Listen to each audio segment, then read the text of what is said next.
bienvenue tout le monde à cet atelier de la série d'ateliers de Voie vers la prospérité.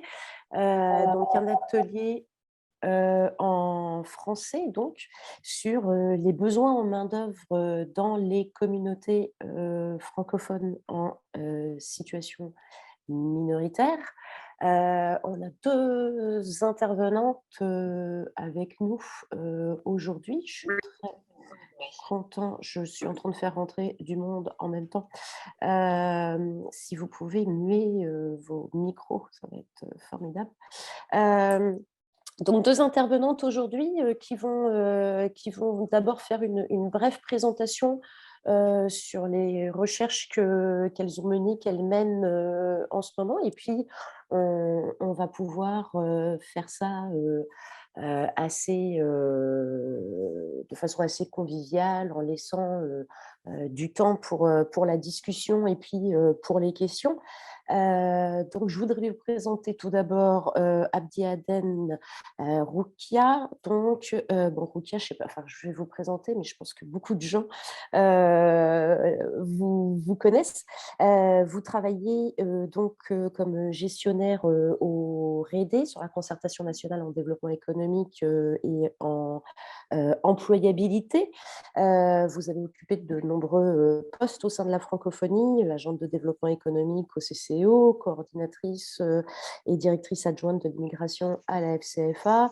Vous êtes aussi très impliquée dans la communauté ottavienne, sur le conseil de planification sociale d'Ottawa-Carleton, la coopérative Horizon Emploi, le conseil d'administration de la Maison de la francophonie d'Ottawa.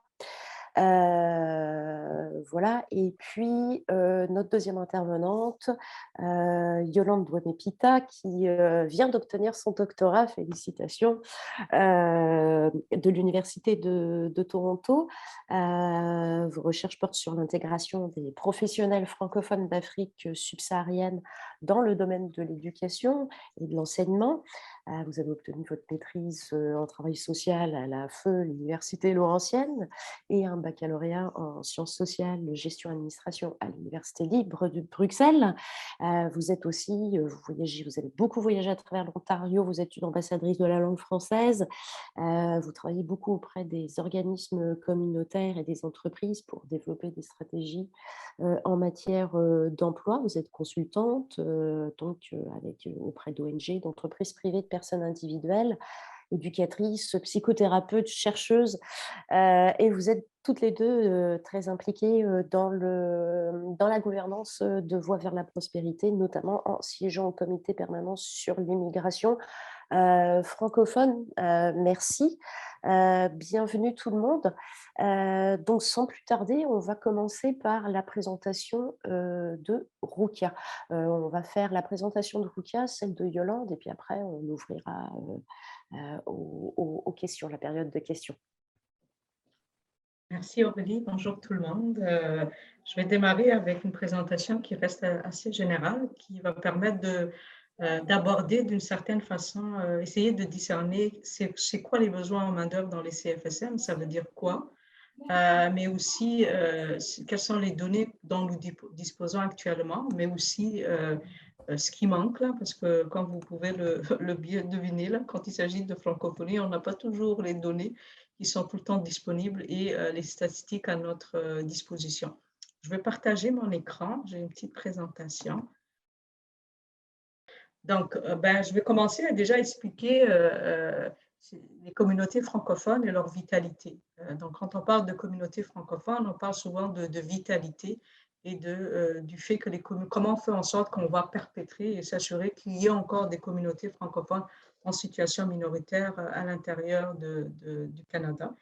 Quelques piliers de cette vitalité-là, bien évidemment, le premier et le plus important, c'est le renouvellement démographique, qui sous-entend par ce biais-là un renouvellement démolinguistique qui se fait soit par l'accroissement naturel de la population, l'immigration, la retention et la transmission de la langue. Parce que si on donne naissance ou on donne naissance à des francophones, qu'on attire des immigrants francophones et qu'ensuite ils passent du côté anglophone, on n'a pas vraiment aidé ce renouvellement démographique. la vitalité des communautés aussi, ça passe par l'éducation dans la langue de la minorité. Donc, la transmission de la langue dans les écoles, dans les collèges et universités. La vitalité est appuyée aussi par des activités culturelles et de loisirs. Donc, être capable de transmettre cette culture francophone, de la faire rayonner, d'offrir des loisirs en français aussi. Un autre élément central de la vitalité des communautés francophones, c'est bien évidemment la présence d'institutions et une offre active de services qui sont des éléments importants quand on parle de vitalité des communautés francophones. Je vais passer à la suivante. Des secteurs névralgiques, par le biais même que cette vitalité, je vous ai parlé de piliers là, de cette vitalité. Un des premiers, c'est la petite enfance. Donc, être sûr d'avoir des garderies en francophone pour permettre aux jeunes francophones de l'âge de 6 mois avant l'âge d'intégrer l'école primaire, d'avoir des services de garderie francophones en français. L'éducation, je vous l'avais indiqué, un des piliers, c'est la transmission de la langue, c'est l'éducation dans la langue de la minorité. Un autre élément, un autre secteur important, c'est la santé, qui, lui, sous-entend des services en français quand on va chercher des soins en santé. Un des piliers que je vous avais présenté, c'est aussi la culture, donc des activités culturelles et de loisirs en français. Et quand je parlais aussi d'institutions, ben, c'est le secteur communautaire qui est important. Je vais commencer avec celui de la petite enfance. Rede Canada, on est en charge de ce dossier-là depuis quelques années, depuis 2018. On a fait une étude à travers le pays, hors Québec, pour savoir un peu quels sont les besoins de place en garderie francophone par rapport à l'offre. Et vous regardez les chiffres, hein, c'est tellement parlant d'eux-mêmes, où on a c'est au-dessus de 100% à chaque fois, là, que la demande est toujours plus élevée que ce qui existe à l'offre existante.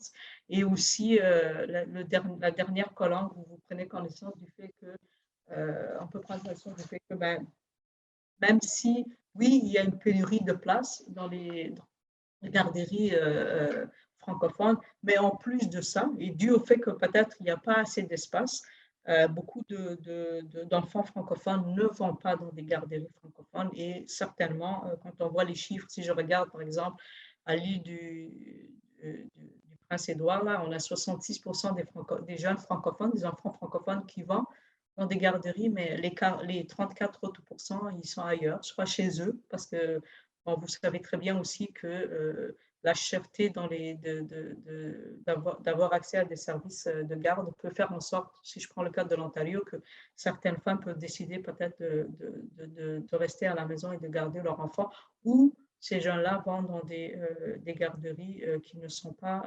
francophones, mais anglophones. Et les chiffres sont parlants. Quand on regarde en Colombie-Britannique, il y a juste 7% d'enfants francophones qui vont dans des garderies francophones, c'est quand même hallucinant. Hein? Dans les territoires, c'est encore plus parlant. Donc, on a des gros besoins, des besoins importants pour créer des places de garderie et pour répondre à la demande des familles francophones pour que leurs jeunes, leurs petits aillent dans des garderies francophones. Avec les annonces et le fait que, bon, de plus en plus, hors Québec, dans les différentes provinces et territoires, en plus de ça, il va y avoir, à partir de maintenant, que les places vont être beaucoup plus accessibles pour les parents, vont payer moins cher. Ça va encore, je pense, amplifier la pénurie et les places qui sont en demande. Donc, en petite enfance, si je continue encore, dans le cadre de cette étude-là que Rede Canada avait réalisée en 2019, on entrevoyait, entre autres, et je vous dis, hein, avec l'impact des nouvelles du programme national de garderie abordable que le gouvernement fédéral a mis en place, les ententes avec les provinces, il y aura de fortes chances que ce que je vous présente va être désuet rapidement et que ce sera des besoins en main-d'œuvre beaucoup plus importants avec plus de places à créer parce que les garderies vont être beaucoup plus accessibles aux familles canadiennes. Donc, en 2019, on comptait à peu près à 2450 postes qui étaient à pourvoir au cours des prochaines années. combiné au fait que, bon, on n'a pas assez de personnel pour occuper ces postes-là. Il y a d'autres défis qui s'ajoutent à ces pénuries-là. C'est le défi de recrutement et de rétention de la main-d'œuvre dans le secteur de la petite enfance. Pourquoi? Parce que, bon, il peut y avoir des absences de programmes de formation de base dans certaines régions. La formation donc, est au centre même de ces défis-là. Les barrières aussi à la rétention, vous savez que les conditions de travail comme les salaires et les avantages sociaux ne sont peut-être pas aussi alléchants que pour d'autres secteurs. Ils vont faire en sorte que certaines personnes vont se rediriger vers d'autres secteurs. Vous connaissez aussi toujours tous les défis dans les régions rurales où il est très difficile d'attirer généralement de la main-d'œuvre. Donc, il y a aussi ces défis-là qui sont persistants et qui sont très présents quand on parle de garderie et de petite enfance. Ajouter à cela ben, la pandémie, hein, avec la pandémie et les fermetures de services de garde, beaucoup de personnel ont quitté ou est obligé de rester chez eux et ont peut-être se sont réorientés. Donc, l'emploi chez les travailleurs des services de garde était de 21% inférieur à celui qu'on avait observé en 2020. Donc, la pandémie de COVID n'a fait qu'accentuer non seulement la pénurie, mais aussi les défis qui existaient. Je n'aborderai pas, j'avais cité les secteurs névralgiques, je n'aborderai pas celui de l'éducation parce que ma collègue Yolande va parler des professionnels qui sont formés dans ce secteur-là et des besoins du secteur de l'éducation. Je vais aller directement à celui de la santé, donc, qui est aussi un secteur névralgique au sein de communautés francophones en situation minoritaire. Qu'est-ce qu'on entend quand on parle de santé dans les CFSM? C'est d'avant tout avoir accès à des services de soins en français. Donc, un médecin qui parle français, être capable de parler avoir accès à du personnel du milieu qui soutiennent une conversation en français. Donc, ça sous-entend l'offre active de services de santé dans les deux langues officielles. Or, je vais reprendre des données de la Société Santé en français, seuls 33% des francophones affirment avoir parlé en français avec leur médecin de famille. Et le portrait empire quand on se dirige vers l'Ouest, les provinces de l'Ouest. Par exemple, au Manitoba, c'est juste 16% des familles francophones qui ont pu parler en français avec un médecin de famille. Et en Alberta, j'ai juste 3%. Donc, vous comprendrez bien que l'accès à des services en français est vraiment déficient de façon générale, mais encore pire dans les régions de l'Ouest du Canada. Qu'est-ce qu'on observe aussi comme défi quand on parle de services et d'accès de services de soins en français? C'est l'absence de données sur la santé des francophones. Donc, on a très peu de données sur les éléments qui portent sur le suivi des patients, peu d'études qui sont faites sur l'état de santé des communautés francophones pour comprendre aussi leur trajectoire, identifier les trous et faire des recommandations. Tout ça, là, il y a tout un manque, tout un espace qu'il faudra couvrir pour mieux comprendre justement et avoir des données tangibles sur la santé des francophones et ensuite parler aussi d'accès à des services de soins en français. Contrairement au secteur de la petite enfance, où je pouvais vous donner directement des chiffres, vous dire ben voici le nombre de postes à pourvoir pour être capable d'offrir des services de garderie aux petits francophones. Du côté des soins de la santé, ça veut dire quand il y a des recrutements qui sont faits au niveau du milieu, il faut qu'il y ait une connexion entre le recrutement et le bilinguisme. Donc, ça nécessite, vous le savez, le mandat est partagé entre le fédéral et les provinces et les territoires pour ce qui est de la santé. Et c'est important au moment où la planification se fait pour le recrutement d'intégrer l'élément du bilinguisme dans le recrutement des professionnels de la santé, pour être capable justement de donner accès et d'offrir des services en français dans les 2 langues officielles. Donc ça, c'est vraiment une particularité francophone. C'est pas grave, je vais continuer, peut-être pas en plein mode, là, mode plein écran, mais les premiers éléments que je vous ai présentés, c'est vraiment c'est les défis liés à la francophonie. Et là, je veux, à cette couche de défis, s'ajoutent ceux du système de santé du Canada dans son ensemble. Donc, vous le savez, là, au Canada, on fait face à des départs de retraite, à des pénuries importantes dans le système même de santé canadien dû à une augmentation de la demande, le vieillissement de la population, bien évidemment, et le départ à la retraite de beaucoup de professionnels. Quelques chiffres que vous avez ici, là, en termes de besoins en main-d'œuvre généraux pour le système de santé en français, là, je veux dire au Canada. Par exemple, si on parle d'infirmières autorisées, environ 20% de ces travailleurs-là étaient âgés de 55 ans et plus en 2016, comparé à 10% en 1996. Donc, vous voyez là, les besoins, les départs à la retraite importants. On observe aussi au niveau du système de santé canadien que les immigrants sont surreprésentés dans les professions des soins infirmiers et des soins de santé. Ça veut dire quoi? Ça veut dire qu'il y a des pénuries. C'est quand on voit des secteurs occupés en majorité par des gens qui ont été recrutés à l'international, c'est qu'on n'est pas capable de fournir à même la population active les employés du secteur.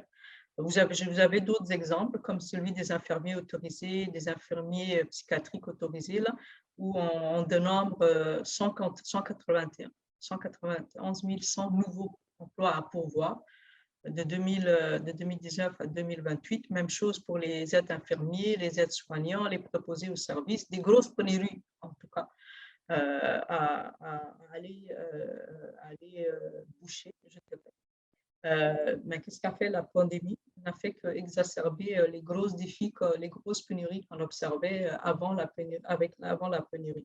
On manque à peu près de professionnels dans presque tous les domaines. C'est ceux qui posent les diagnostics, ceux qui traitent et qui soignent les patients, ceux qui travaillent dans les laboratoires, ceux qui fournissent des services auxiliaires. C'est assez généralisé. Donc, ce que je voulais transmettre comme information, c'est que en plus des besoins énormes en main-d'œuvre qui existent dans le système de santé au Canada, viennent s'ajouter un élément francophonique qui est le recrutement de personnel bilingue pour être capable d'offrir des services en français à des communautés francophones. Je veux passer à la culture. Je vais retrouver la souris qui fonctionne. Donc, je disais aussi que un secteur névralgique au niveau de la francophonie, c'est la culture. Parce qu'une culture, c'est ça qui fait vivre une communauté aussi. La transmission de la culture et la transmission de la langue passe par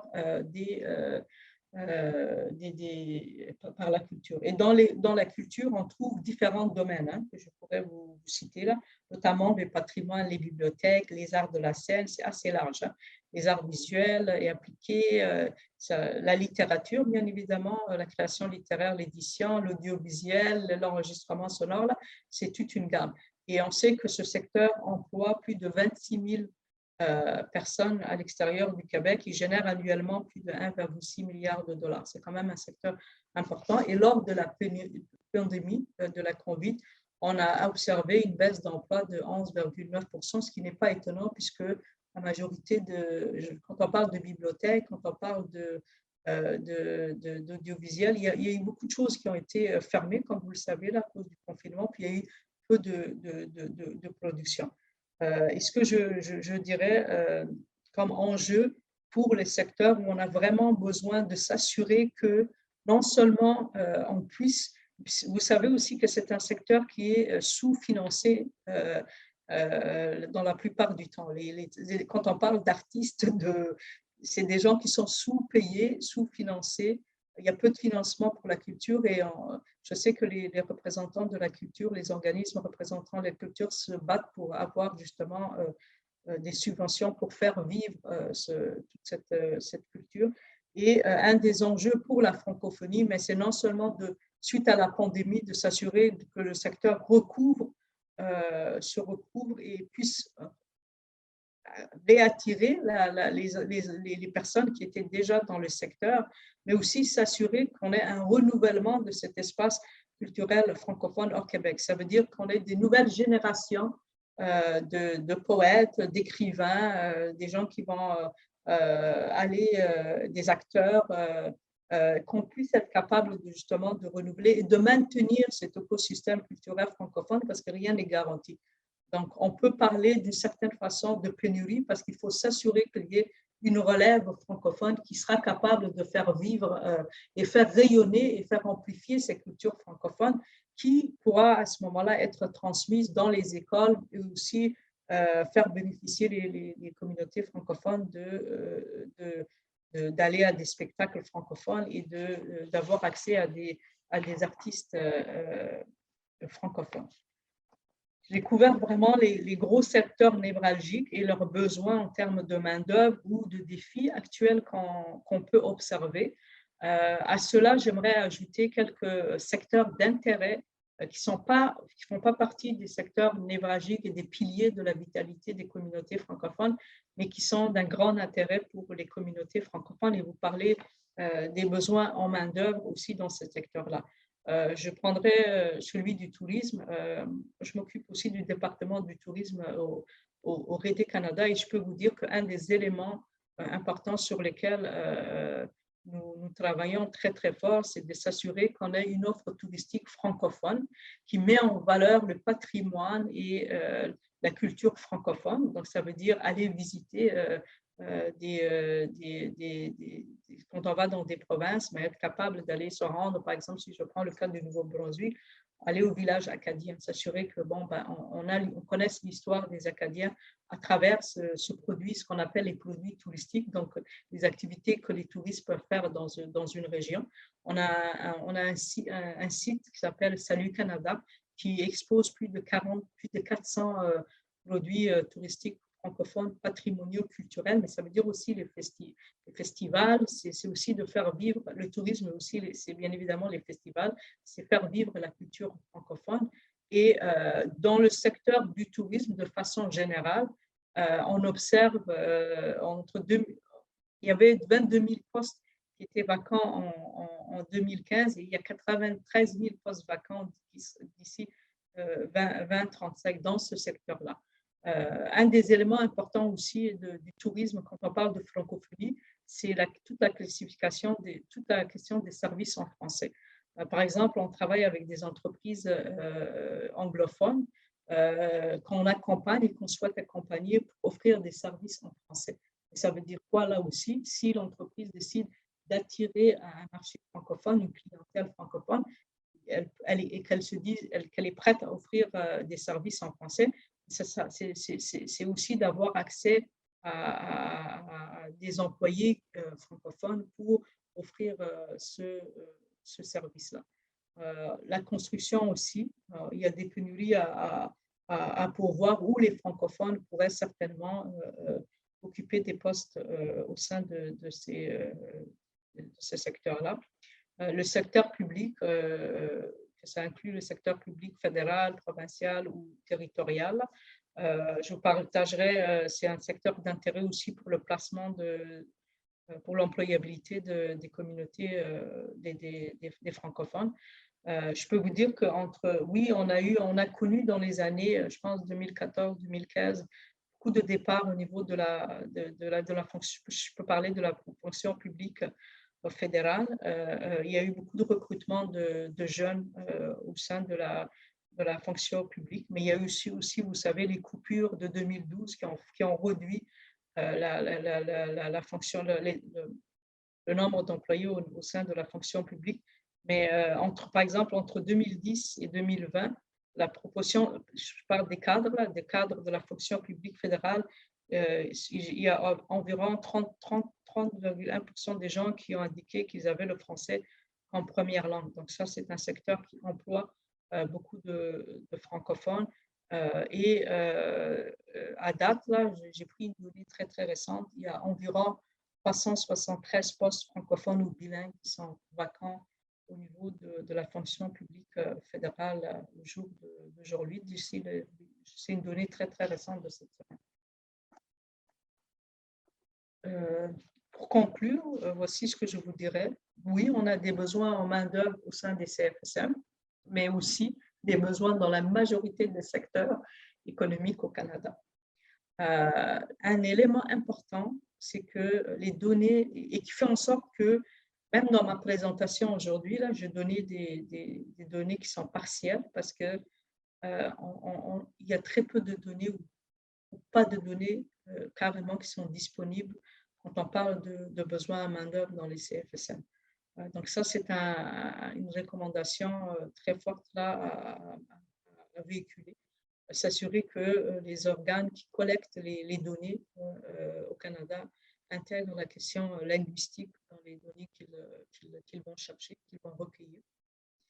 Un grand pourcentage de la population francophone au Québec est composé du groupe d'âge de 45 ans et plus, comparativement à la population anglophone. Ça veut dire quoi? C'est des pénuries importantes à envisager pour les communautés francophones. On a besoin de renouvellement et d'attirer notamment des immigrants francophones pour combler les postes lorsque ces personnes-là partiront à la retraite. 45 ans, ce n'est pas si loin de la retraite. Vous savez aussi que ce que je peux vous présenter aujourd'hui peut facilement évoluer très rapidement, parce que le marché du travail, là, n'est pas statique. Ce que je partage aujourd'hui, dans 3 mois, les informations que je partage aujourd'hui, dans 3 mois, peuvent devenir obsolètes pour plusieurs raisons. La COVID nous a montré déjà que les données, ça se balaye du revers de la main.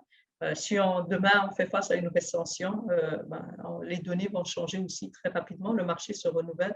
Il peut y avoir des secteurs en difficulté, particulièrement dans un laps de temps. Je pense qu'un des éléments importants aussi à partager avec vous et qui est une information capitale, c'est que les données qui existent, qu'on peut recueillir de différentes façons, parce qu'il n'y a pas une seule façon de recueillir les données en matière de besoins en main-d'œuvre, que ce soit pour les francophones ou pour les non-francophones. C'est une combinaison de plusieurs sources d'informations qu'il faut faire, mais il ne faut pas oublier que 80% du marché du travail est caché. Il y a beaucoup d'employeurs au Canada parce que les entreprises au Canada, c'est des petites et moyennes entreprises dans leur majorité. 98% n'affichent pas les postes. Donc, il y a beaucoup de postes qu'on peut perdre de vue parce qu'ils ne sont pas affichés. Et les données ou les informations qu'on véhicule quand on parle officiellement de besoins en main-d'œuvre, c'est ceux qui sont affichés. Si l'employeur n'affiche pas le poste, il ne sera pas comptabilisé dans les données existantes. Et la preuve, c'est que d'une étude qui a été faite par Mercer en 2017, juste pour l'Ontario, indiquait que sur près de 1,6 million de postes offerts en Ontario, seuls 6%, 95 000, donc 6% de ces postes-là, faisaient une mention du fait français nécessaire ou en atout. Ce qui est un faible taux qui peut s'expliquer notamment par le fait que des postes bilingues ne sont pas affichés ou rendus disponibles aux francophones. Je conclurai finalement en vous indiquant que tout cela nous dit que, je le disais, ce n'est pas par le renouvellement de la population et la natalité qu'on sera capable de pourvoir tous les postes vacants, qu'il est important de recourir à l'immigration pour combler certaines pénuries dans plusieurs secteurs. Mais que ça prend, ce n'est pas juste de faire venir, et vous le savez, là, quand on parle d'immigration, notre système est fait d'une certaine façon qu'on va peut-être chercher des fois des personnes surqualifiées, pas forcément arrimées avec les besoins du marché du travail, qu'on retrouve des gens, comme vous le savez, des médecins ou des ingénieurs qu'on a fait venir ou qui ne peuvent pas travailler, ou des gens doctorants ou qui ont des maîtrises, mais le marché du travail a besoin de gens beaucoup moins qualifiés des fois. Donc, s'assurer que quand on va faire le recrutement aussi, qu'il y ait un meilleur arrimage entre les compétences des immigrants, du moins du côté francophone, avec les besoins en main-d'œuvre dans nos communautés, ainsi que ceux du marché du travail de façon plus globale. Donc, voilà. voilà, grosso modo, ce que je voulais partager avec vous aujourd'hui. Et je vous remercie pour votre écoute. Et je laisse la place à ma collègue Yolande et à Aurélie. Merci beaucoup, Rukia. Donc, Yolande va installer sa présentation PowerPoint. Je pense qu'effectivement, tu as bien dressé le portrait de la situation. Je vais sans plus tarder donner la parole à Yolande pour sa présentation. On va prendre les questions, hein, prenez des notes. On va prendre les questions et lancer la discussion après la présentation de Yolande. Merci. Ok, merci beaucoup Aurélie et bonjour tout le monde. Moi, je vais vous présenter un cas. C'est une étude, comme ma collègue Rukia l'a expliqué de façon générale. Moi, je vais présenter une étude qui est vraiment au niveau de l'éducation, au niveau des professionnels et des professionnels formés à l'étranger. Et on va voir leur insertion au travail dans le contexte francophone minoritaire en Ontario. Spécifiquement les cas des enseignantes et des enseignants qui sont originaires de l'Afrique subsaharienne. Avant de commencer, je voulais d'abord partager, comme on peut dire, un verbatim d'un des participants qui avait justement participé, au fait, un qui avait participé à l'étude. Ce sont des noms, ce ne sont pas des vrais noms qu'on va utiliser. Et c'était un participant d'origine de la Côte d'Ivoire qui, à l'époque, quand il est venu, il avait un baccalauréat en économie monétaire et financière. Alors, il avait dit ceci: au début, je voulais travailler dans une banque en raison de mon expérience. Mais comme c'était difficile, les amis m'ont parlé de l'enseignement. J'étais vraiment réticent à l'idée de changer de carrière. Je ne voulais pas être enseignant car je regardais ce que j'avais comme bagage et ce que j'allais faire. Mais j'ai dû faire une croix sur ma carrière. Maintenant, je ne regrette plus. Disons, je ne regrette plus mon choix. Qu'est-ce qu'on remarque quand les immigrants arrivent ici au Canada? Surtout les professionnels en général, mais surtout dans le cas de l'étude, originaires subsahariens et d'expression française, leur souhait, c'est vraiment de poursuivre leur carrière, ce qui avait commencé dans leur pays. Mais malheureusement, ils rencontrent des défis d'accès à l'emploi, d'où ils commencent souvent à réfléchir sur les différentes stratégies d'insertion professionnelle. Et une des stratégies, c'est vraiment de changer de carrière. Et une des carrières à laquelle on s'oriente, c'est l'enseignement.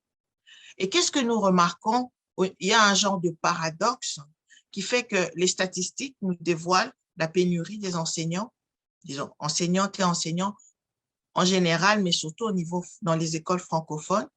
Mais de l'autre côté, la recherche nous montre qu'il y a un défi à l'accès à l'emploi pour ces immigrants qui immigrent et surtout pour ceux qui veulent s'orienter vers la profession enseignante. En fait, la question que je m'étais posée pour cette recherche, c'était vraiment comment les professionnels originels de l'Afrique subsaharienne formés à l'étranger dans un domaine autre que l'éducation vont vivre ou vivent leur orientation vers la profession enseignante une fois embauchés dans le système d'éducation de langue française de l'Ontario. Et ça s'accompagnait des sous-questions, c'était voir un peu leur parcours, en quoi leur parcours varie et peut influencer le choix de la stratégie d'insertion, et puis aussi au niveau de l'identité, qui est un produit d'une histoire qui est à la fois singulière et en même temps collective, qui peut influencer ou bien être influencé par ce contexte professionnel francophone minoritaire.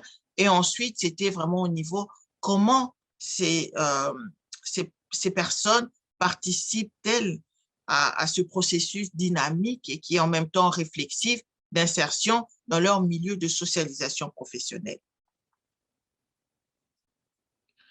Ça, je passerai un peu, c'était vraiment le cadre théorique. Je me suis inspirée de Claude Dubar qui parle de l'insertion professionnelle comme une construction sociale et une identité sociale professionnelle. Et puis de Wenger qui parlait un peu, qui parlait plus de communauté de pratique. Mais ça, je vais en passer. Et comme méthodologie pour cette recherche-là, c'était vraiment, j'ai pris une posture qui était beaucoup plus un genre de dialogue à deux volets, en mettant en même temps l'expérience des participants, ainsi que ma compréhension de l'intérieur. Donc, en même temps que les participants parlaient, moi, j'avais un journal de bord et à la fin, j'avais une démarche réflexive parce que en réalité, moi aussi, j'ai vécu la même chose qu'eux. Donc, j'ai voulu prendre un peu de recul, mettre leur expérience en, présenter leur expérience et regarder aussi de mon côté. Donc, j'ai eu 21 personnes qui ont participé à, à cette recherche. 17, c'était des gens qui étaient formés à l'étranger dans un autre domaine que l'enseignement. Au départ, c'était vraiment les gens qui n'étaient pas à l'enseignement. Mais j'avais vu qu'il y avait d'autres personnes qui voulaient participer à cette enquête, à cette recherche, qui étaient des gens qui étaient déjà des enseignants dans leur pays. Alors, je me suis dit, ben, pourquoi pas les prendre pour voir si est-ce qu'ils reçoivent les mêmes défis quand ils sont arrivés, comme ils avaient déjà de l'expérience. Et je vous expliquerai à la fin.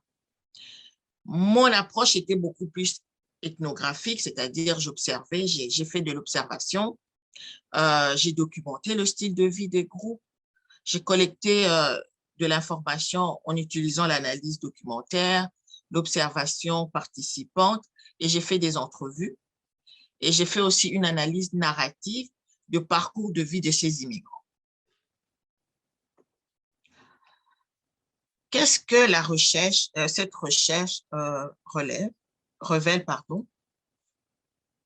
Il y avait 3 points que j'ai découvert de cette recherche. Premièrement, c'était le profil des participants. Qu'est-ce que j'ai remarqué sur le 21 personnes que j'ai interviewées et j'ai observé aussi? Il y avait 9 femmes et 12 hommes. Tous étaient issus d'un pays d'Afrique.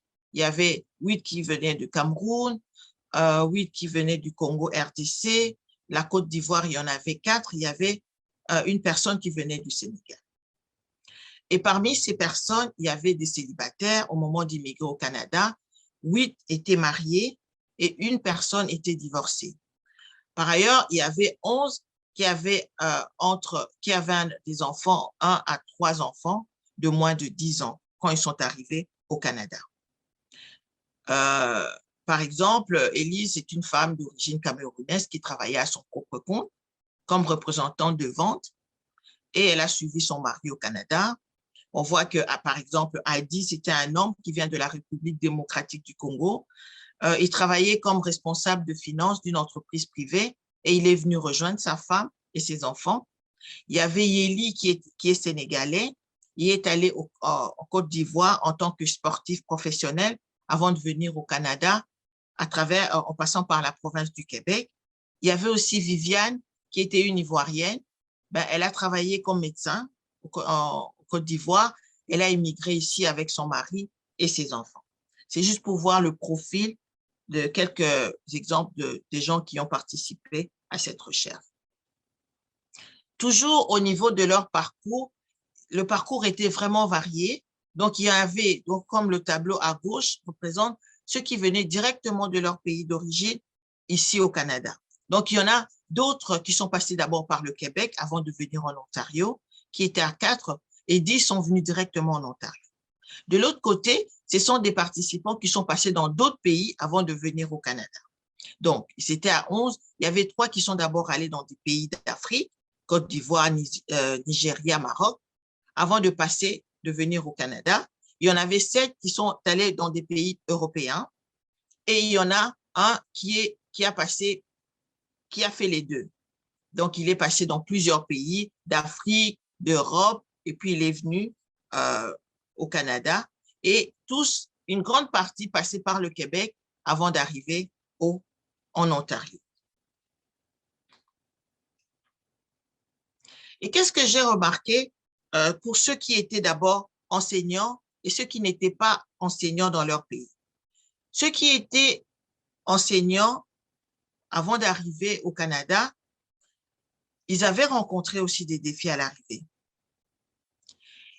La différence, c'est qu'ils avaient déjà une idée vers où s'orienter, c'est-à-dire ils travaillaient dans l'enseignement et ils voulaient travailler comme enseignants. Et ils avaient aussi la difficulté au niveau de formation avant d'enseigner. Ça, c'était un défi parce que pour eux, ils savaient déjà comment enseigner et on leur demandait pour enseigner d'aller suivre encore des formations. C'était un défi. Et vu qu'ils avaient de l'expérience, d'un côté, ça leur a permis plus facilement d'intégrer le système pour certains. Et pour d'autres, c'était un défi parce qu'ils n'arrivaient pas à accepter le système pédagogique canadien, soit comme ils avaient déjà de l'expérience et ils avaient de la difficulté à voir qu'ils devaient changer cette façon de faire, d'enseigner qu'ils avaient déjà. Et ceux qui étaient non enseignants, ils avaient beaucoup de défis à l'arrivée parce qu'ils voulaient travailler dans leur carrière de départ. Et au niveau de l'enseignement, ils avaient aussi des difficultés parce qu'ils devaient apprendre des stratégies d'insertion professionnelle en tant qu'enseignants pour s'insérer dans l'enseignement et accepter de suivre la formation. Pour eux, c'était plus facile d'accepter de suivre la formation parce que c'était une condition parce qu'ils ne savaient pas enseigner. Disons, ils ne savaient pas enseigner, ils n'avaient pas beaucoup de connaissances sur l'enseignement ici au Canada. Le deuxième point que j'ai découvert à part le parcours, c'était l'identité professionnelle. Avant de parler de l'identité professionnelle, je vais lire certains verbatines des participants qui parlent de leur identité professionnelle. Par exemple, Hérault, lui, il dit « Il y a une relation profonde entre enseignants, élèves et communauté. Chez moi, il y a un dicton qui dit « La crainte et le respect de l'enseignant, c'est le commencement de la sagesse. » Il y a Lila, qui est une participante d'origine ivoirienne, qui est mère et mariée, et dit « Ça prend toute une communauté ou tout un village pour éduquer un enfant. » Il y a une autre qui dit « L'enseignante ou l'enseignant est une facilitatrice ou un facilitateur, c'est-à-dire une personne sur qui les élèves s'appuient et les parents lui donnent une certaine conscience du pouvoir sur leurs enfants, car elle ou il aussi est un membre de la communauté. » Ça, c'était quelqu'un qui était déjà enseignant dans son pays. Il y a Euron qui dit, ici, l'enseignant donne une vision, mais il doit s'accommoder à celle de l'école et du conseil scolaire. Mais aussi, il doit accommoder les élèves par sa façon d'enseigner. Si l'élève échoue, c'est sa faute, car il a mal enseigné. Un bon enseignant est celui qui gère bien sa classe. Donc, c'était sa vision par rapport à l'enseignement ici, comment il avait vu. Et Élise qui dit, mon grand frère est enseignant dans leur pays. Quand j'ai eu mon diplôme du secondaire, il voulait que je sois enseignant. J'ai refusé carrément, car c'est très mal perçu, cette profession. Donc, Élise montre que au niveau de l'identité professionnelle, c'est mal vu. Un enseignant n'est pas valorisé dans son pays. Qu'est-ce que j'ai remarqué au niveau de l'identité professionnelle? J'ai vu que tous les participants avaient une histoire qui était en même temps singulière de chacun, mais tous racontaient presque les mêmes choses. Même si c'était différent, ils avaient eu un parcours différent, mais il y avait un point commun collectif. En plus, l'identité professionnelle de l'enseignant pouvait être une vocation active ou cachée. Certains l'ont découvert après quand ils sont arrivés ici, les autres le savaient déjà depuis leur pays d'origine. Et puis, encore l'influence par les considérations sociétales. La société influence beaucoup. L'héritage colonial, la culture influence beaucoup la direction qu'on va prendre au niveau professionnel. Mais cette identité professionnelle évolue. Aujourd'hui, on faisait autre chose. Demain, la réalité et puis le besoin et l'influence, on évolue et on change. Et c'est souvent très difficile de se détacher de l'identité enseignante, de celle de l'individu. Les enseignants, ils voient qu'il y a une grande attente vis-à-vis de leur travail. Si vous remarquez, même quand vous voyez l'enseignant de votre enfant ou bien votre enseignant, même en chemin, il n'est même plus enseignant, qu'est-ce qu'on l'appelle toujours? Ah, c'est mon enseignant, madame telle, monsieur tel. Donc, c'est vraiment une identité qui reste, qui s'attache à la personne. Le troisième point que j'ai remarqué, c'était il y a une communauté de pratique qui est conçue soit comme une institution, dispositif institutionnel. Il y a aussi d'autres communautés qui sont informelles et il y a d'autres communautés de pratique qui sont entre les deux.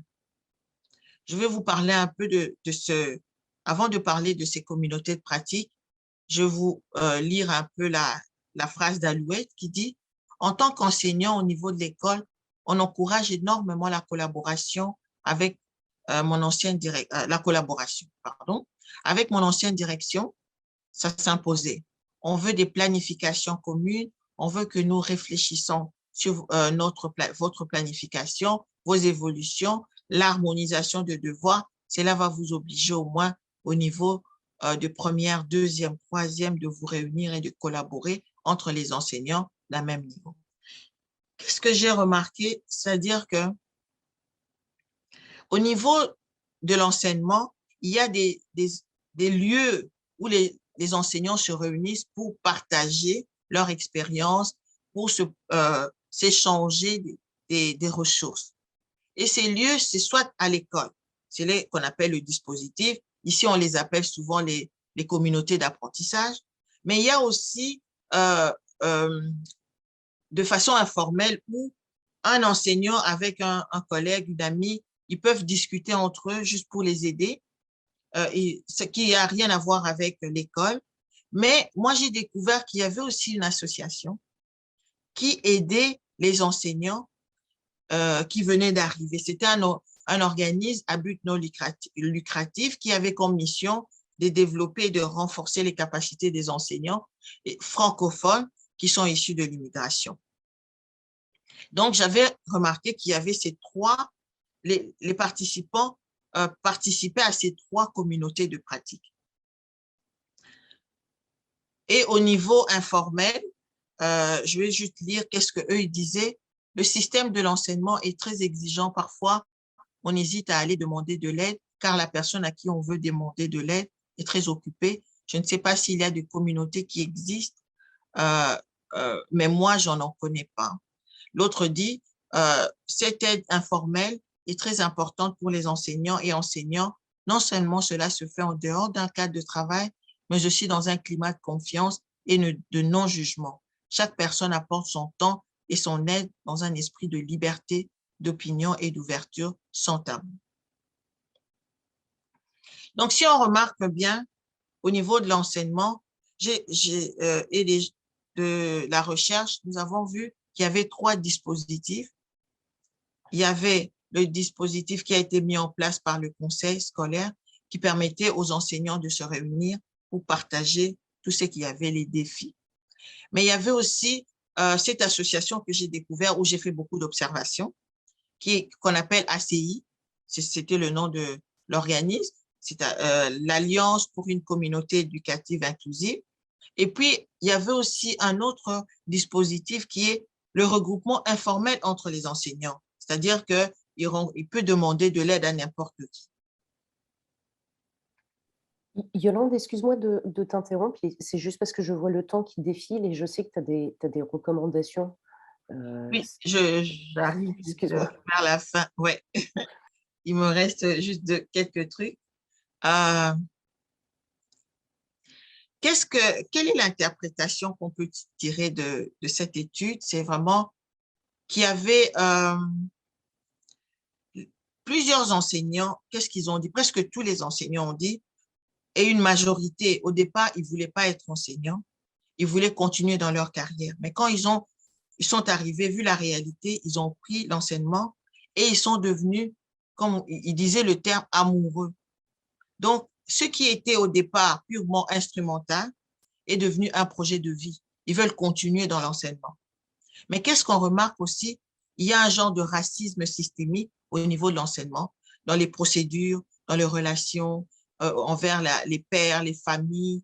Il y a beaucoup de jugements stéréotypes vis-à-vis des enseignants. Mais il y a aussi des stratégies d'insertion que les enseignants cherchent de différentes façons, comme on a vu, pour essayer de se compléter, de trouver des ressources, de trouver des ressources pour rester dans leur système. Alors, comme recommandation, c'était vraiment la collaboration, d'abord au niveau du gouvernement de l'Ontario, qu'il y ait une collaboration entre les ministères et faire refléter vraiment de près la réalité du secteur. Parce que souvent, la réalité du secteur n'est pas reflétée. C'est que les enseignants vivent, on dit toujours pénurie, mais pourquoi il y a pénurie? De l'autre côté, les associations des enseignants, l'AFO, ils doivent vraiment promouvoir leur rôle de reconnaître l'apport des associations communautaires. Parce que si on regarde l'apport de cette association ACI qui apporte aux enseignants, ça les aide beaucoup à garder l'enseignement et aussi à les aider à pouvoir trouver du travail. L'ordre des enseignants aussi doit tenir compte de réalités recensées sur le terrain et surtout clarifier le processus de requalification. Beaucoup d'enseignants n'ont pas la qualification qu'ils ont. Au fait, ils ont la qualification, mais ils ne travaillent pas dans le même niveau de qualification. Au niveau des nouveaux arrivants, de mieux se renseigner, d'avoir un réseau et de mettre à jour leur réseau. Et puis, les associations qui aident des enseignants, ils doivent vraiment diversifier les domaines d'échange. Un autre point, c'est juste pour dire que je sais que Rukia l'a dit, c'était très difficile au niveau des statistiques de retrouver des statistiques, surtout pour les enseignants d'origine de l'Afrique subsaharienne, car très peu d'études ont été faites et beaucoup de statistiques limite ne précisent pas. Ils parlent d'enseignants, soit francophones, mais ils ne précisent pas. Donc, c'était ça, en gros, la recherche que j'avais effectuée sur les professionnels formés à l'étranger. Merci. Merci beaucoup. Je vais juste Merci. reprendre la parole. Merci beaucoup pour vos présentations, Rukia et Yolande, qui se complémentent. Je vais juste avant d'ouvrir la discussion, vous savez que Voie vers la prospérité a un système, vous pouvez accumuler des points de ludification pour vos participations aux ateliers. Donc, après, vous pourriez aller plus tard sur Feedloops et puis donner votre petit mot le code qui se trouve être attiré, retenir, attirer avec une majuscule, retenir avec une majuscule. Voilà. Des questions, des commentaires pour nos intervenantes. Vous pouvez soit utiliser la boîte de clavardage, soit lever votre main, comme vous le souhaitez.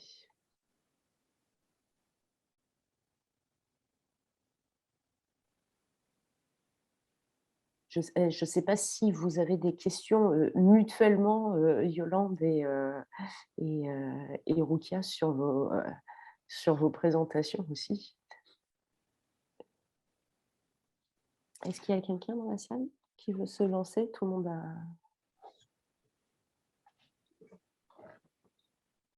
Moi, je voulais poser la question à la salle.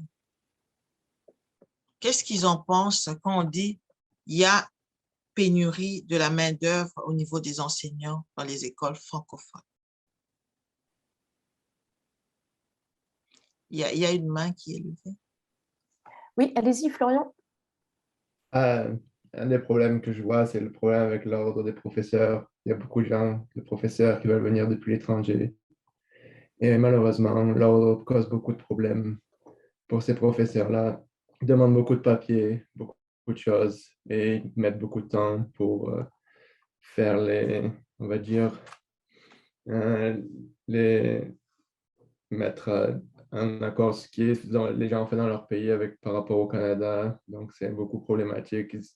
Ils ont avancé, l'ordre a avancé, on peut dire, avec un diplôme en France où ceux qui ont un certain diplôme en France peuvent venir directement travailler, mais c'est un diplôme qui est pas, pas beaucoup de Français font. Donc, c'est déjà un plus, mais ça serait bien qu'il se passe quelque chose à ce niveau-là. Parce qu'il y a des gens qui veulent venir travailler et pour l'enseignement, mais malheureusement, l'ordre pose beaucoup de problèmes. Ouais. Je vais prendre la question de Madame Olouette, et puis après, allez-y, Catherine. Oui, merci. Je pense qu'il faut toujours se poser la question, où est la pénurie? Moi, je suis en Nouvelle-Écosse et souvent la pénurie se trouve dans les petites régions rurales. Et on a beaucoup de misère à attirer et retenir les nouveaux arrivants dans les petites communautés, bien qu'ils soient de belles communautés avec un paysage sauvage et tout.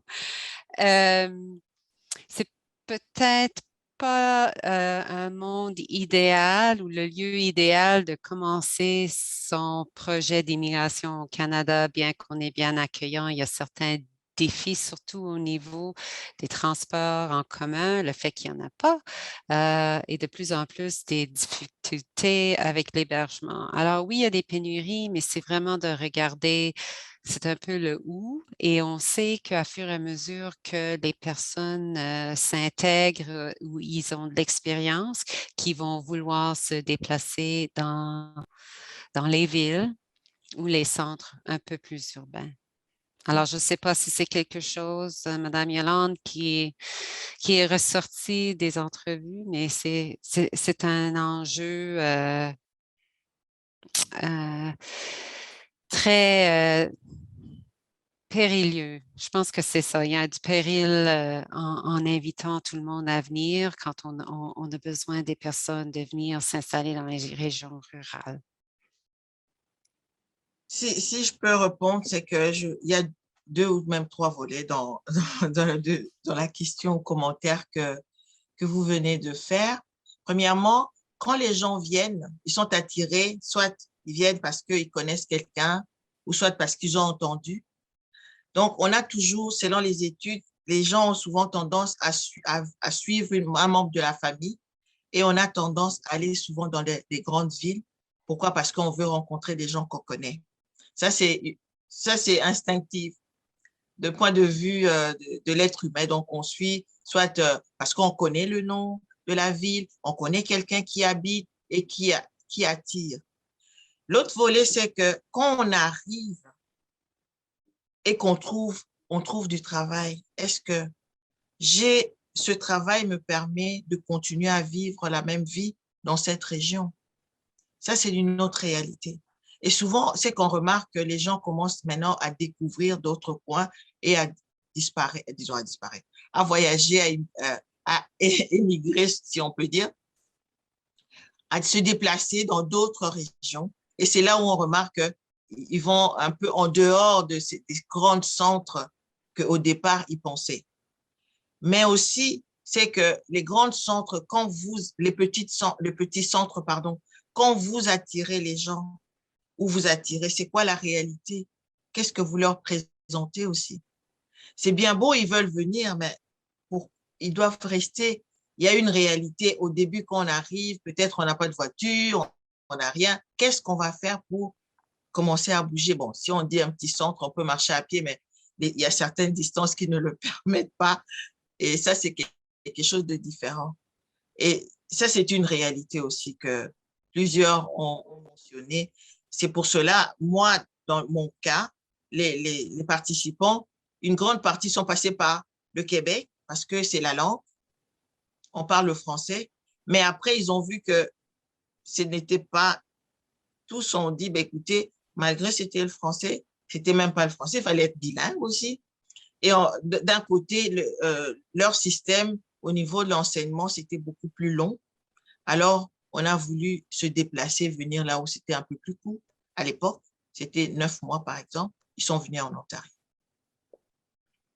Je suppose, Rukia, que tu veux intervenir? Moi, j'ai toujours pensé de façon globale, hein, quand on parle de petites régions, des régions rurales reculées versus des grands centres, c'est aussi beaucoup relié au type d'immigrants qu'on va chercher. C'est aussi, et puis il faut être très clair aussi dans le message à passer quand on fait du recrutement. Peut-être qu'il y a des gens qui habitent, quand quelqu'un habite dans une grande ville, peut-être qu'il est moins attiré, peut-être qu'ils peuvent changer aussi de cadre, hein, à aller dans une plus petite région. C'est un choix personnel. Mais je dis souvent, moi, ben, allons, si on va chercher quelqu'un, ben, ce n'est pas toujours dans les grands centres des pays sources qu'on doit aller aussi concentrer nos efforts. C'est d'aller aussi dans les petites régions où les gens peuvent se transposer d'un pays à l'autre sans vraiment être complètement dépaysés. Parce que quelqu'un qui habite, si je prends le cas de la France, hein, on va à Destination Canada, Paris, hein, la majorité des gens, c'est des Parisiens. Hein. Écoutez, là, je ne sais pas si c'est tous les Parisiens qui voudraient aller dans une petite région, mais peut-être viser des petites communautés où des gens seraient prêts à immigrer aussi et à intégrer, à aller s'installer dans des petites régions. Ça, c'est pour le recrutement international. Je pense qu'il faut, c'est ce que je disais dans ma dernière acétate, c'est comment arrimer les compétences avec les besoins et comment s'assurer qu'on ait des stratégies, parce que je crois que du côté francophone, on est toujours limité. On a peu de ressources, on est limité en termes de recrutement, de promotion aussi, pour aller chercher les personnes, les bonnes personnes d'abord, qui ont les compétences qu'on souhaite attirer, mais aussi qui souhaiteraient s'installer là où des besoins, comme vous l'avez mentionné, madame, là où les pénuries existent, souvent dans dans des petites régions aussi. Aussi capitaliser sur les immigrants qui sont déjà au Canada. Moi, je sais qu'il y a des gens qui ont passé 10 ans dans dans des grandes villes et qui ont voulu aller dans des régions beaucoup plus reculées par la suite aussi. Donc, c'est un mélange des deux, mais c'est une réalité de notre système et de nos moyens aussi de capacité de recrutement qui ne nous permet pas de faire cet agencement-là entre les besoins des régions plus reculées et les gens qui souhaiteraient s'installer dans ces... C'est un choix de vie aussi. C'est un choix de vie qu'on choisit et on peut rejoindre certaines personnes qui voudraient s'installer dans cette région-là et y rester. Parce que c'est une chose de recruter, mais la rétention est aussi une autre paire de manches sur laquelle qui pose des défis et des casse-têtes à certaines petites régions. Je pense, si je peux me permettre, qu'il y a un facteur qui est important quand on pense à des petites villes ou à des régions plus éloignées, c'est que bien souvent, ça va être plus facile de trouver un emploi qui correspond à ses qualifications. Parce qu'il y a un tel besoin de main-d'œuvre. C'est sûr qu'en restant à Toronto, les chances de se retrouver avec une déqualification sont extrêmement importantes. Je dis ça parce que c'est ma trajectoire dans mon parcours d'immigration. Quand j'ai débarqué à Sault-Saint-Paris, j'avais qu'une maîtrise et j'ai pu commencer à enseigner à l'université parce qu'il y avait un besoin. Ils disaient « Ah, tu parles français ?» On cherche quelqu'un pour enseigner le français parce que ça ne courait pas les rues. Et ça, c'est sûr que si j'étais arrivée à Montréal ou à Toronto ou à Calgary, ce n'était pas possible. Donc, il y a un point je dirais, il y a un avantage, si vous voulez, en termes d'insertion professionnelle qu'il faudrait mettre, je pense, peut-être plus en valeur pour les petites villes et les régions éloignées. Et c'est sûr, tu as mentionné, Yolande, c'est important d'avoir des amis, des gens qu'on connaît. En même temps, c'est beaucoup plus facile de se faire des amis dans un petit village, hein, ou dans une petite ville. Ça va très, très vite comparé aux grandes villes où les gens ne se parlent pas non plus. Il y a la question de masse critique aussi. Hein. On a vu dans certaines régions comment le fait qu'il y ait d'autres immigrants francophones qui étaient installés, on a même créé une association francophone, parce que je pense qu'il y a aussi cet élément-là sur lequel il faut miser. Je ne pense pas que les personnes immigrantes sont forcément réticentes à aller dans des petites régions, mais c'est vrai que certains recherchent une communauté dans laquelle ils se reconnaissent. Et il y a des villages, tu sais, j'en prends du côté anglophone des exemples. Il y a toutes des nouvelles communautés qui se sont créées grâce à l'immigration, grâce à une masse critique critiques, ça dépend de ce qu'on veut en décrire, mais un certain nombre d'immigrants qui se sont installés et qui ont attiré d'autres immigrants par la suite. Donc, je pense qu'il faut avoir des stratégies dans ce sens-là aussi. On a l'exemple en matière francophone de Manitou Wadj, par exemple, avec l'école franco-Manitou, où la directrice est camerounaise, où il y a une enseignante qui est camerounaise, et voilà, on va avoir une petite diaspora camerounaise qui s'installe à Manitou Wadj. Je pense qu'effectivement, c'est possible de faire Mais ça. je voulais aussi soulever un point que j'ai remarqué, surtout au niveau des enseignants. On parle beaucoup de la pénurie, mais il y a des enseignants qui sont ici au Canada et qui n'ont pas de permanence. Et on parle toujours d'aller demander aux gens de venir. Mais qu'est-ce qu'on fait avec ceux qui sont déjà là, qui ont suivi des formations et qui sont en train d'enseigner, mais ils n'ont pas la permanence, donc ils travaillent comme aide-enseignant. Qu'est-ce qu'on fait? Moi, je pense que c'est un point essentiel qu'on doit d'abord regarder parce que c'est bien beau et c'est là où ça viendra le problème au niveau du gouvernement, de vraiment qu'il y ait une collaboration. Parce que c'est comme si ils travaillent en silo. Donc, l'autre demande aux gens d'immigrer et l'autre, il ne regarde pas est-ce que ceux qui ont immigré, est-ce qu'ils ont trouvé du travail, ils se sont installés, ils ont resté, ou bien il y en a d'autres qui sont encore là. On risque d'avoir on va demander à une immigration des gens qui vont rester des chômeurs ou des gens qui ne travaillent pas. Moi, je trouve que c'est là où il y a le hic, c'est là où j'avais découvert qu'il y a quand même des gens qui sont là qui ne travaillent pas. Quand on interroge les conseils scolaires sur cette question-là, parce que la question a été posée, ce qu'ils te répondent, c'est ben moi, j'ai besoin de personnel dans d'autres régions. Et je veux dire, pas forcément, si je prends le cas d'Ottawa, je n'ai pas beaucoup de postes ouverts à Ottawa, mais j'ai des besoins dans une région autre. Or, les gens, quand tu t'es installé dans une ville depuis 10 ans, 15 ans, mais les gens ne veulent pas forcément déménager. Il y a des pénuries dans le nord de l'Ontario. Est-ce que quelqu'un qui a eu sa formation ici à Ottawa est prêt à déménager? Donc, tu as cette réponse-là quand on parle, mais oui, il faut jouer les deux balances, je pense, et surtout, je pense que tu as mis un point essentiel, Yolande. Il y a eu beaucoup de reconversions. Tu sais, quand on parle, ce n'est pas forcément leur métier premier. Donc, quand tu fais une reconversion, ça fait déjà quelques années que tu es là.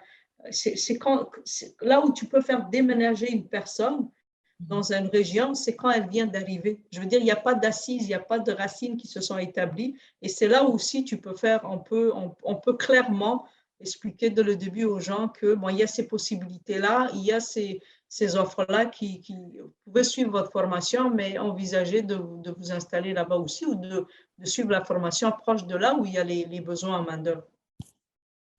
Il nous reste 5 minutes. Est-ce qu'il y a des personnes dans la salle qui aimeraient poser des questions ou apporter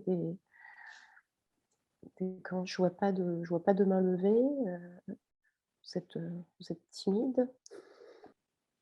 Sinon, je pense que Yolande et Rukia ont encore beaucoup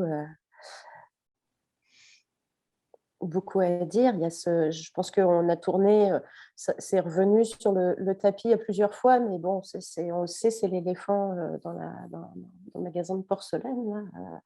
Il y a effectivement, tu en as parlé, Yolande, il y a un problème de racisme, effectivement, il y a des problèmes d'embauche à ce titre-là. Et ça, on n'a pas, enfin, de la part d'institutions, qui sont pourtant des institutions qui sont des piliers, qui sont censés être les piliers de nos communautés. Donc ça reste effectivement il y a une question. Vas-y, Alors, oui, alors Catherine de la Nouvelle-Écosse, encore une fois. Pour moi, en parlant de la notion du racisme, nous, en Nouvelle-Écosse, il y a aussi le problème, c'est pas un problème, mais il y a le mandat que l'enseignant transmette la culture acadienne. OK? Puis je dis ça comme mandat général. C'est certainement pas tous les enfants qui sont de souche acadienne. On vient de partout au Canada, partout dans le monde, mais quand même, il y a le mandat. Alors, à un moment donné, si l'enseignant va être celui qui va protéger et sensibiliser à la culture acadienne, ça prend une formation ou ça prend quelque chose avant de mettre la personne devant la salle de classe. Parce que pour nous, c'est plus que simplement enseigner la matière. Il y a tout un autre bagage qui s'apprend, qui peut être compris, mais il faut la vivre. Puis, c'est quelque chose pour les nouveaux arrivants. En arrivant, en disant, bon, voici mon brevet, on peut dire aussi, oui, c'est bien, mais il y a un autre travail à faire avant d'être en salle de classe avec les jeunes. Parce que c'est le double mandat des conseils. Alors, je ne sais pas si c'est quelque chose que vous avez entendu ou qui revient soit dans l'étude ou certainement Rukia avec les RD. Oui, on en parle. Je ne sais pas si on en parle souvent, mais pour moi, je suis un nouveau membre sur un conseil scolaire et je trouve que, bon, c'est des choses qui nous reviennent aussi, bien qu'on n'a pas toujours le contrôle sur ce que l'administration fait.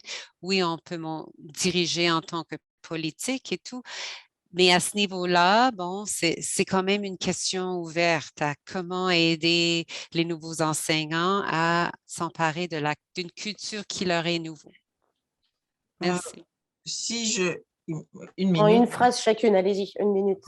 Ce que je voulais dire, c'est que on a fait beaucoup de recherches sur quelle est la manière d'intégrer certaines cultures. Et il y a plusieurs chercheurs, il y en a entre autres une de l'Université de Toronto. Elle a fait quelque chose pour reconnaître la culture de chacun. Bien sûr qu'il faut montrer c'est quoi, qu'est-ce qu'ils ont vécu, les Acadiens, la culture, c'est une richesse. Mais reconnaître même les élèves qui sont à l'intérieur, de valoriser leur culture. Donc, ils ont vu que ça donnait beaucoup plus au niveau des élèves quand on valorise la culture, non simplement du pays ou de l'endroit, mais la culture aussi de chacun des élèves. Donc, ils ont eu des techniques, des structures qui partagent, qui enseignent et qui fonctionnent bien ici en Ontario, dans les écoles, pour montrer que chacun a une culture qui est très riche. C'est ce que je voulais un peu parler. Je suis 100% d'accord. L'éducation en langue française, c'est aussi la transmission d'une culture. Ça fait partie du rôle de l'école, en plus d'enseigner, de transmettre la culture francophone. Ça, on en est tous conscients. C'est un double mandat que les écoles portent. Et je pense que c'est comparé à tous les autres défis que peuvent vivre les gens qui veulent enseigner quand tu es immigrant. Je pense que ça, c'est un bout sur lequel, ce que je ne sais pas si je me trompe, mais dans tout ce qu'on fait, là, on a organisé un salon éducation pour du recrutement à l'international au mois de février, moi, avec l'ambassade. Je peux vous dire, il y a 4000 personnes qui souhaitaient venir travailler dans les secteurs éducation petite enfance. Mais ce que je dis, ce qui est important, c'est d'expliquer à ces gens-là, c'est quoi le parcours que vous allez devoir suivre, incluant le fait que l'éducation française, s'il y a des cours qui doivent être donnés pour justement la transmission de la langue, mais c'est de clarifier tout ça dès le début et de dire aux gens, voici le plan que ça va vous prendre si vous venez là. Et qui sachent à quoi s'attendre et qu'on leur facilite. Je veux dire, on peut les recruter. J'ai dit, on attache souvent les bœufs avant la charrue. J'ai l'impression que des fois, on prend quelque chose, un bout de ça, un autre bout de ça. Il faut qu'il y ait une ligne de tout ça. Il faut qu'il y ait quelque chose qui nous permette de tout relier de façon à avoir des... Moi, j'ai dit, les 4000 personnes qui se sont présentées, après le salon, on en fait quoi? On fait quoi de ces gens-là?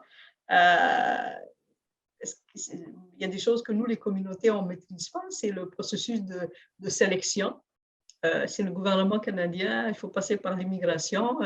Nous, on peut expliquer certaines choses, mais c'est ça que je vois là. Moi, je pense qu'il y a un travail plus coordonné qu'on doit faire et puis s'assurer qu'on puisse couvrir tous les bouts qu'on veut, parce qu'il y a de l'intérêt. Il y a des gens qui sont intéressés à venir travailler au Canada et puis la demande est très importante. C'est bien que tu parles de coordination parce que je pense que c'est ce qui me venait à l'esprit quand j'entendais la question de Catherine. C'est aussi cette question de s'approprier l'histoire des Franco-Ontariens, des Acadiens, des Franco-Manitobains, quand on arrive comme immigrant. Bon, il y en a beaucoup qui le font de façon personnelle, parce que quand on arrive dans une place, ben, on a envie d'en savoir plus sur les gens qui habitent autour de nous. Mais je pense aussi que les agences d'établissement, de façon générale dans le secteur, toutes les personnes qui œuvrent à l'intégration, c'est des réflexions qu'on devrait avoir aussi sur comment on intègre ça. Bon, on a certains exemples de passeports culturels, par exemple. Bon, ça va permettre aux immigrants de découvrir le théâtre, la musique et tout ça. Mais on pourrait imaginer effectivement d'avoir surtout aujourd'hui, que tout le monde sait se servir de Zoom et tout ça, de peut-être avoir des modules de formation par rapport à l'histoire, une histoire 101 des Acadiens ou des Franco-Manitobains ou des Françaisquois, de la même façon où on pourrait avoir des modules aussi par rapport à l'histoire des premiers peuples au Canada, parce qu'il y a tout un travail, ça fait partie de... C'était une des recommandations, enfin une des actions recommandé par la commission Vérité et Réconciliation, hein, que le secteur de l'immigration, appuyé financièrement par l'IRCC, fasse en sorte que les nouveaux arrivants soient au fait de cette histoire.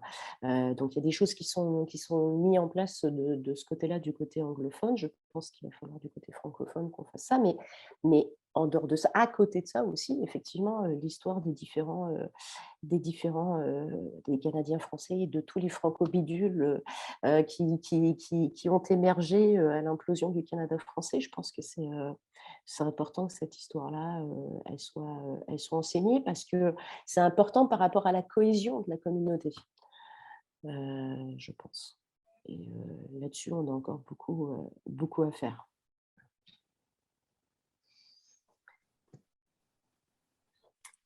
Est-ce qu'il y avait d'autres questions? Je pense qu'on a dépassé notre temps. On a dépassé le temps. Et je vous remercie énormément, Rukia, Yolande, toutes les personnes qui se sont jointes à nous. Et puis, pensez à aller sur Feedloops pour entrer votre code de ludification à retenir. Et puis, mardi prochain, il reste 2 ateliers à cette série d'ateliers d'hiver. Et puis, si vous voulez déjà noter à vos agendas, la conférence nationale de Voix vers la prospérité aura lieu le 14 et 15 novembre à Ottawa. Ça sera en format hybride. La journée des RIF et des plis le mercredi 16 novembre et le sommet des plis le 17 novembre. Voilà, merci beaucoup tout le monde. Merci, au revoir. Merci.